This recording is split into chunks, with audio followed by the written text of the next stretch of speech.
And ECU will commit fully to the pressure defense off of the made free throw.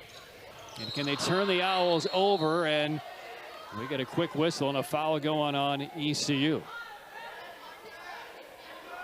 Gordine walking away from that one, keeping it together. They may take a look at the monitor here. I think there might have been some maybe above the shoulder contact there. So a quick whistle was called. Both teams have now been instructed to head to their benches, and the three officials will get together at midcourt. Yeah, we'll see what the officials decide on this. We're going to get to see a little replay right here and see what happened. But Gordine clearly walking away from that, visibly upset. So we see a push right there in the back. And there's the elbow the retaliation swung by the freshman, and the there's retaliation from Raven Johnson.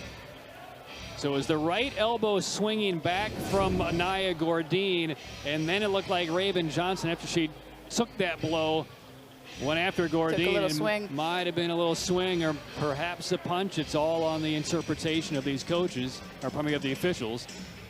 And the officials haven't even looked at the review yet. They were at midcourt as a group talking it over, and now the officials will go to the monitor here. Well, and Coach Cardozo right now, just with Gordine, the freshman, just trying to calm her down. It's all part of the game, too. This is the mental toughness part of the game, being able to handle this, not react, walk away. But we'll see what the officials do here if they call a double foul. Clearly, somebody's going to get called for some type of flagrant foul here. Neither of those were basketball plays, in my opinion. I mean, we could see a double foul. We could see perhaps an ejection. We'll see what the officials decide to do. It sounds like they're announcing over the PA system fouls on both Raven Johnson and Anaya Gordine, but will there be any other penalties here on the backside as they take a look at through the DB Sport toggle switch and take a look at the contact? And if we do have a double technical foul, we'll just go back to the point of interruption, so play will resume from where it was. But you're right, Patrick, we'll see if the officials attach anything else to this.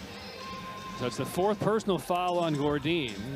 Johnson with her second. Let's take another look and let you put on the referee whistle here and make a decision on what you think could happen. So we've got some contact here, and then we've got the elbow swing to the head, and that is a flagrant foul right there. And then we've got, hard to see what that was, but Gordine's fired up by that one, either a push or, and the two of them obviously non-basketball plays. Perhaps the officials come back with the double technical. No room for that in the game. And from the, walking out after this, you got to keep your composure, maintain your cool. Let that be water under the bridge. Officials look like they're going to come back with a decision. Yeah, so two of the officials have taken a look, and now Tom Danaher, the third official, is brought over to get his interpretation of what they think that they saw. And again, it was the elbow from Gordine, and then it almost looked like an open hand shove toward the shoulder, shin area perhaps of Raven Johnson.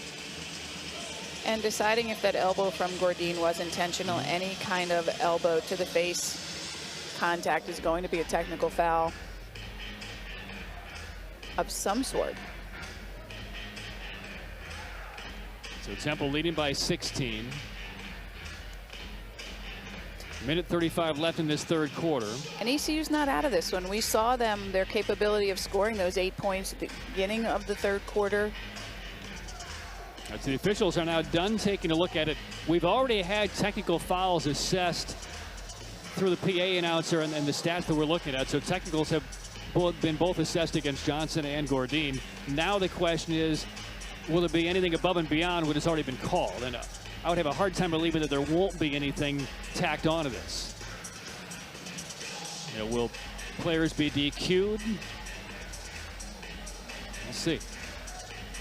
We know once this conversation ends with the officials, they'll call both head coaches Kim McNeil and Tony Cardozo to center court to discuss.